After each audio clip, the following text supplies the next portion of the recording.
السلام علیکم ورحمۃ اللہ وبرکاتہ نحمده ونصلي على رسوله الكريم اما بعد فاعوذ باللہ من الشیطان الرجیم بسم اللہ الرحمن الرحیم۔ آج ہم 22ویں پارے کا خلاصہ پڑھیں گے۔ 21ویں پارے سے سورہ احزاب کا سلسلہ شروع ہوا تھا، تو 22ویں پارے کی ابتدا میں پہلے رکوع میں زیادہ تر خطاب ازواج مطہرات رضوان اللہ تعالی علیہم اجمعین سے ہے کہ اگر آپ صرف دنیا میں جاؤ جلال چاہتی ہیں تو وہ بھی مل سکتا ہے، لیکن اگر اللہ اور اس کے رسول اور آخرت کا انعام آپ کو مطلوب ہے تو وہاں آپ کو بڑا اجر ملے گا۔ اگر آپ سے کوئی غلطی سرزد ہو گئی تو اس کا دوہری سزا ہے، وہ ملنے کا امکان ہے۔ اللہ اس کے رسول صلی اللہ علیہ وسلم کی اطاعت و عمل صالح کرنے کی صورت میں دوہرا انعام بھی ملے گا۔ اور پھر ازواج مطہرات سے خطاب ہے کہ اے ازواج مطہرات، آپ عام عورتوں کی طرح نہیں ہیں، اس لیے گھروں میں رہیں، نماز کی پابندی کریں، زکوٰۃ دیں اور اللہ اس کے رسول صلی اللہ علیہ وسلم کی اطاعت کریں۔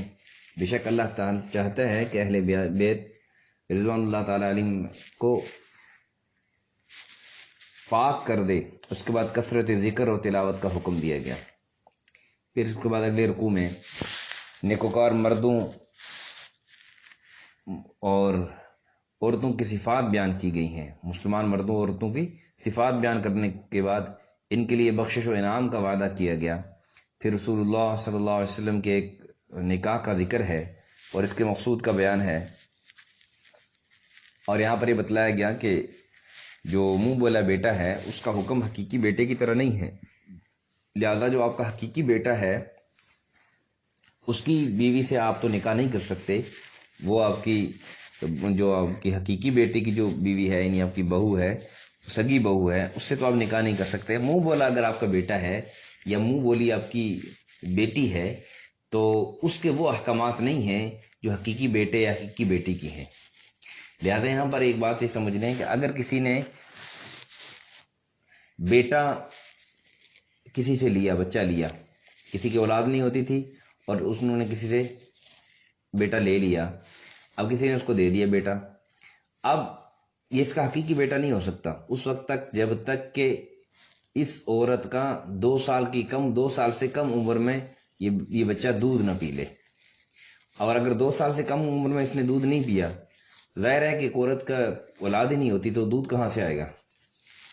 اس نے اگر دودھ نہیں پیا تو بے شک 2 سال کی کم عمر سے اس عورت نے اس کی پرورش کی ہے، اس کو پالا پوسا ہے، اس کو بڑا کیا ہے، لیکن دودھ اس نے نہیں پیا تو لہٰذا وہ اس کی رضائی ماں نہیں بن سکتی۔ حقیقی ماں تو ہے ہی نہیں ہے نا، حقیقی ماں تو وہ ہے جو اس نے اس کو جنا ہے۔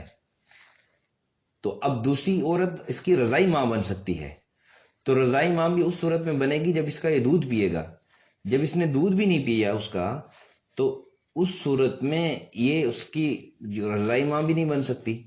جب رضائی ماں بھی نہیں بن سکتی تو جب یہ لڑکا بڑا ہوگا تو وہ لڑکا اس عورت سے پردہ کرے گا۔ حکم یہ ہے کہ وہ لڑکا اس عورت سے پردہ کرے گا، اور اس عورت کی جو باقی بیٹیاں ہیں اگر بعد میں اولاد ہو جاتی ہے، باقی اس کی بیٹیاں ہیں، تو اس صورت میں ان سے بھی یہ پردہ کرے گا اور ان کا آپس میں نکاح بھی جائز ہے۔ لیکن اگر دودھ پی لیا تو پھر احکامات اور ہیں۔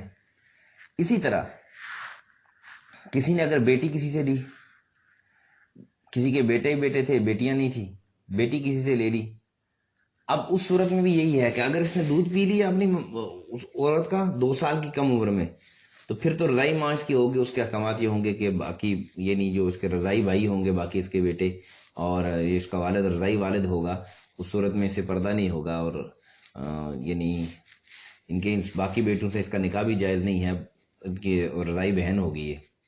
لیکن اگر دودھ نہیں پیا تو چاہے پہلے دن سے اس کی پرورش کر رہی ہے تو اس کی یہ ماں نہیں بن سکتی۔ اور دیکھیں اس کے عام معاشرے میں اس کو سمجھیں کہ اکثر اوقات یہ ہوتا ہے کہ لوگوں نے اپنے گھر میں نوکرانیاں رکھی ہوتی ہیں، کام کرنے والی رکھی ہوتی ہیں، زیادہ تر پرورش یعنی زیادہ تر ان کا دیکھ بھال وہ کام کرنے والی کرتی ہیں، ان کو نہلانا پہلانا، کپڑے پہنانا، ان کو صاف کرنا دھونا۔ وہ اکثر یہ بھی ہوتا ہے کہ جو ماں جس نے اس کو جنا ہے وہ دودھ بھی نہیں پلا پاتی، وہ ان کو ڈبے کا دودھ پلاتی ہیں۔ اب کیا خیال ہے کہ وہ ان کی اولاد ثابت ہو جائے گی؟ وہ تو کام کرنے والی ہیں، ان کی اولاد تو نہیں ثابت ہوگی۔ ہاں اگر وہ دودھ پلانے پھر تو رضائی بیٹے یا رضائی بیٹا بن جائے گا۔ تو بچے تو وہ اسی کے ہوتے ہیں جو جس نے اس کو جنا ہوتا ہے، جس نے اس کو یعنی پیدا کیا ہوتا ہے۔ تو اس لیے اس میں آج کل بڑی بے احتیاطی برتی جاتی ہے، اس میں بڑا خیال کرنے کی ضرورت ہے۔ تو خیر آخر میں حضور صلی اللہ علیہ وسلم کی تعریف بیان کی گئی۔ پھر حضور صلی اللہ علیہ وسلم کے متعلق اللہ تعالیٰ نے فرمایا کہ آپ کسی مرد کے باپ بھی نہیں ہیں بلکہ اللہ کے رسول اور خاتم النبیین ہیں۔ اب اس آیت کے تحت ہمارے یہ عقیدہ ہے، اور بھی بہت سی آیات ہیں، تو اس آیت کے تحت ہمارے عقیدہ ہے کہ نبی آخر زمان حضرت محمد مصطفیٰ صلی اللہ علیہ وسلم آخری نبی ہیں۔ ان کے بعد کسی قسم کا کوئی نبی بھی نہیں آئے گا، ان کے بعد کسی قسم کا کوئی نبی بھی نہیں آئے گا۔ اور جو کوئی بھی عقیدہ رکھے کہ نبی پاک صلی اللہ علیہ وسلم کے بعد کوئی نبی آئے گا کسی قسم کا، تو اس صورت میں وہ انسان دار اسلام سے خارج ہے۔ تو اس لیے ہمارا عقیدہ یہ مضبوط عقیدہ ہونا چاہیے، پختہ عقیدہ ہونا چاہیے کہ نبی آخر زمان حضرت محمد مصطفیٰ صلی اللہ علیہ وسلم آخری نبی، ہم آخری امت ہیں، نہ ہمارے بعد کوئی امت آئے گی، نہ ہمارے نبی حضرت محمد مصطفیٰ صلی اللہ علیہ وسلم کے بعد کسی قسم کا کوئی نبی آئے گا۔ پھر اس کے بعد تیسرے رکوع میں ایمان والوں کو اللہ کے ذکر کی طرف رغبت دلائی گئی۔ پھر حضور صلی اللہ علیہ وسلم کی صفات بیان کی گئیں۔ حضور صلی اللہ علیہ وسلم کو بشیر و نذیر، شاہد و سراج و منیر کہا گیا۔ پھر نکاح و طلاق کے بارے میں ایک ضروری حکم دیا گیا کہ اگر ایک آدمی یا ایھا الذین آمنوا اذا نکحتم المؤمنات ثم طلقتموهن من قبل ان تمسوهن، اگر کسی نے کسی عورت سے نکاح کیا اور پھر اس کو ہم بستری کرنے سے پہلے اس کو طلاق دے دی، تو فما لکم علیہن من عدۃ تعتدونها، پھر اس صورت میں عدت نہیں ہوگی، عورت کو عدت گزارنے کی ضرورت نہیں ہوگی، وہ فوراً کسی دوسرے مرد سے شادی کر سکتی ہے۔ پھر اس کے بعد آگے چل کر حضور صلی اللہ علیہ وسلم کی شادیوں کے بارے میں حضور صلی اللہ علیہ وسلم کے ذات کے متعلق جو مسائل بیان کیے گئے کہ یہ جو خصوصیات ہیں یہ نبی پاک صلی اللہ علیہ وسلم کے ذات کے متعلق ہیں، کسی اور کے لیے نہیں ہیں۔ پھر اس کے بعد چوتھے اور پانچویں رکوع میں مسلمانوں کو، ایمان والوں کو بغیر اجازت کے رسول اللہ صلی اللہ علیہ وسلم کے گھر میں داخل ہونے سے منع فرمایا گیا، اور فرمایا کہ اگر ازواج مطہرات سے کوئی بات کرنا ہو تو پردے کے پیچھے رہ کر کریں، کوئی ایسا کام نہ کریں جس سے رسول اللہ صلی اللہ علیہ وسلم کو تکلیف ہو۔ ازواج مطہرات اور ان کے عزیزوں کا ذکر ہے جن سے انہیں پردہ کرنے کی ضرورت نہیں۔ آگے چل کر مومنوں کو رسول پاک صلی اللہ علیہ وسلم پر درود بھیجنے کا حکم ہے، کیونکہ اللہ تعالیٰ خود بھی رحمت نازل کرتا ہے اور فرشتے بھی درود بھیجتے ہیں۔ رسول پاک صلی اللہ علیہ وسلم کو تکلیف دینے والوں کی سزا جہنم ہے۔ اس کے بعد اگلے رکوع میں جو تمام مسلمان عورتوں کو چادریں اوڑھنے کا حکم دیا گیا، پردے کا حکم دیا گیا، اور آخر میں قیامت کا بیان ہے۔ پھر اس کے بعد اگلے رکوع میں مومنوں کو تنبیہ کی گئی ہے کہ تم ان لوگوں کی طرح مت ہو جاؤ جو حضرت موسیٰ علیہ السلام کو اذیت دے رہے تھے، اور ارشاد ہوا کہ تم ہمیشہ اللہ تعالیٰ سے ڈرو اور درست بات کرو، اس سے تمہارے اعمال اچھے ہوں گے اور اللہ تعالیٰ تمہارے گناہ بخش دے گا، اور جو اللہ کے رسول صلی اللہ علیہ وسلم کی اطاعت کرے گا وہی کامیاب ہوگا۔ پھر اس کے بعد سورہ سبا شروع ہوتی ہے۔ سورہ سبا کا آغاز اللہ تعالیٰ کی حمد و ثنا اور اس کی بے مثال قدرت اور علم کے بیان سے ہوتا ہے، قیامت کے آنے کا بیان ہے اور جزا و سزا کا ذکر ہے۔ اس کے بعد حضرت داؤد علیہ السلام کی صنعت اور ان کی حکومت کا بیان، پھر حضرت سلیمان علیہ السلام کی سطوت اور انہی حکومت کا بیان ہے، پھر سبا کے شاندار باغات کا ذکر، کفار اور ان کی انکار کی بدولت جو یہ علاقہ سیلاب کی زد میں لا کر تباہ کر دیا گیا تھا اس کا تذکرہ ہے، اور فرمایا کہ اب ان کی صرف داستانیں باقی رہ گئی ہیں۔ کفار کے باطل معبود تو کسی چیز پر قدرت نہیں رکھتے، کفار اپنے اعمال کے جو جواب دہ ہوں گے اور مومن اپنے اعمال کے ذمہ دار ہوں گے۔ پھر اعلان کیا گیا کہ رسول اللہ صلی اللہ علیہ وسلم تمام اقوام عالم کے لیے، ساری دنیا کے بسنے والوں کے لیے بشیر و نذیر بنا کر بھیجا گیا ہے۔ پھر لوگ قیامت کے بارے میں سوال کرتے ہیں تو اب اللہ تعالیٰ نے فرمایا کہ آپ صلی اللہ علیہ وسلم فرما دیں کہ قیامت بس آیا ہی چاہتی ہے، بس قریب ہی ہے. جب وقت مقرر آ گیا تو اذا جاء اجلهم لا يستأخرون ساعة ولا يستقدمون، نہ لمحہ ادھر ہوگا نہ لمحہ ادھر ہوگا. پھر اس کے بعد اگلے رکوع میں زبردست اور عاجز اور کمزور کفار کے باہمی مکالمے کا بیان ہے جو قیامت کے روز کریں گے، کہ جو عاجز ہیں، کمزور لوگ ہیں، وہ کہیں گے کہ اگر آپ نہ ہوتے تو ہم ایمان والے ہوتے. تو انہوں نے کہا جی ہم نے آپ کو، وہ ان کو کہیں گے کہ جو مالدار ہیں وہ غریبوں کو کہیں گے کہ ہم نے آپ کو روکا تو نہیں تھا.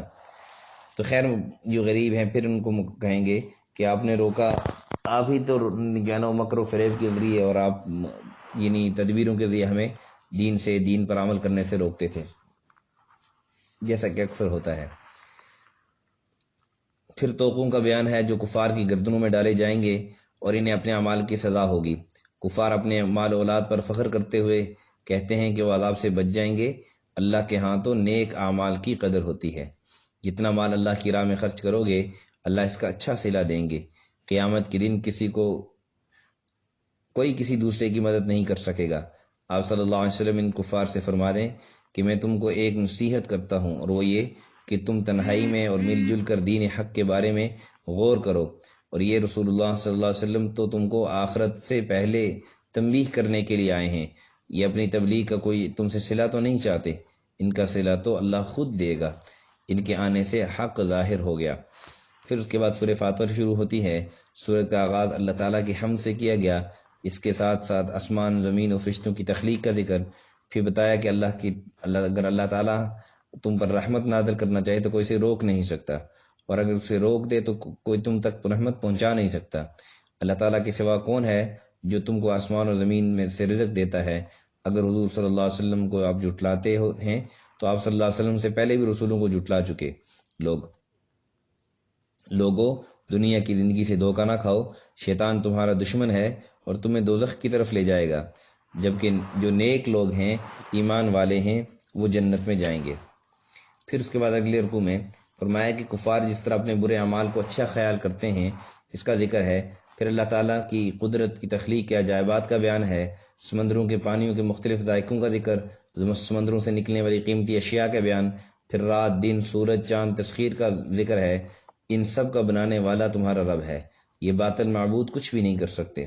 پھر اس کے بعد اگلے رکوع میں فرمایا کہ لوگ محتاج ہیں اور اللہ تعالیٰ بے نیاز اور غنی ہے. وہ چاہے تو تمہیں ہٹا کر دوسری مخلوق تمہاری جگہ لے آئے. اندھا دیکھنے والا، تاریکی یعنی اندھیرا اور روشنی، سایہ اور دھوپ، یہ سارے برابر کیسے ہو سکتے ہیں؟ نہ ہی زندہ اور مردہ برابر ہو سکتے ہیں. پھر جب اتنی چیزیں یہ ساری، جب ایک آدمی اندھا ہے اور ایک آدمی دیکھنے والا ہے، جب یہ برابر نہیں ہو سکتے تو پھر مومن اور کافر کیسے برابر ہوں گے؟ ایک آدمی ایمان والا ہے، اس کے دل میں اللہ کا خوف ہے، اللہ کی محبت ہے، تو وہ، اور ایک آدمی جو اللہ کو مانتا ہی نہیں ہے، وہ دونوں کیسے برابر ہو سکتے ہیں؟ پھر فرمایا کہ آج سے پہلے بھی اللہ تعالیٰ سے کا کفر کرنے والی اقوام جو ہے وہ عذاب میں اللہ تعالیٰ نے ان کو مبتلا کیا ہے. پھر اگلے رکوع میں اللہ تعالیٰ کی قدرت تخلیق کا بیان. پھر علماء حق کی تعریف کہ الا ان اولیاء اللہ لا خوف علیہم ولا هم يحزنون.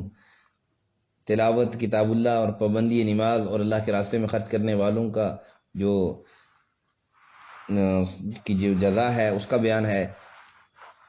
پھر کفار کی حسرتوں کا بیان ہے. اللہ تعالیٰ کے علم غیب کی وسعتوں کا بیان ہے. کفر پر اصرار کرنے والے زمین میں گھوم پھر کر منکر اقوام کے انجام کو اپنی آنکھوں سے دیکھ لیں. اللہ تعالیٰ اگر لوگوں کی خطاؤں پر گرفت کرتے تو ایک بھی جاندار نظر نہ آتا، لیکن اللہ تعالیٰ اپنے رحم سے، اپنے کرم سے ان کو ڈھیل دیتے ہیں. ہاں، لیکن یہ ہے کہ وقت پر اللہ تعالیٰ پھر گرفت بھی کرتے ہیں، پکڑ بھی فرماتے ہیں. پھر اس کے بعد سورہ یاسین شروع ہوتی ہے. سورہ یاسین بہت ہی بابرکت سورت ہے. اس سورت کے آغاز میں قرآن مجید کی قسم کے ساتھ اس بات کا اعلان ہے کہ حضور صلی اللہ علیہ وسلم سچے رسول ہیں اور سیدھے راستے پر ہیں، صراط مستقیم پر ہیں. یہ قرآن مجید اس لیے نازل کیا گیا کہ غافل انسانوں کو ہدایت کی طرف بلایا جائے، کفار کو سخت عذاب میں مبتلا کر دیا جائے. جو لوگ قرآن پاک کی پیروی کرتے ہیں اور اللہ تعالیٰ سے ڈرتے ہیں ان کے لیے بڑا اجر ہے. سورہ یاسین کا انشاءاللہ بقیہ حصہ وہ 23ویں پارے کے خلاصے میں بیان کریں گے. اللہ تعالیٰ سے دعا ہے کہ اللہ تعالیٰ ہم سب کو صحیح معنوں میں دین سیکھنے، سمجھنے، اس پر عمل کرنے اور اس کو دوسروں تک پہنچانے کی توفیق نصیب فرمائے. وآخر دعوانا ان الحمد للہ رب العالمین. السلام علیکم ورحمۃ اللہ وبرکاتہ.